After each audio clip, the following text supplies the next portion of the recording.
यति बेला हामी पश्चिम सेती नदीको किनारमा रहेका छौँ। खाद्य व्यवस्था तथा व्यापार लिमिटेडको स्थानीय तहमा MOU अनुसारको कार्यान्वयनमा लैजाने र शाखा तथा डिपो र बिक्री केन्द्रहरूमा बिलिङ प्रिन्टरलाई सफ्टवेयरमा जडान गर्नको निमित्त भनेर हामी यात्रा गरिरहेका छौँ। 9 गतेदेखिको यात्रा आज 16 गतेसम्म आइपुग्दा हामी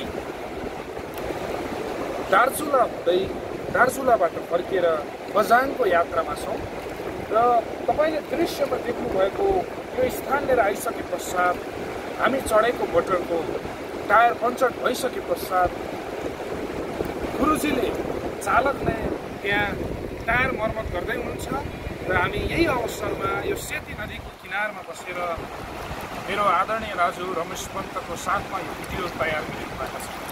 यो भिडियो आजको निमित्त ख्यालमा बनाएको भएको पनि भविष्यमा हेर्नको निमित्त साँच्चै यो एउटा अविस्मरणीय यादगार क्षण हुनेछ भन्ने मैले सोचेको छु।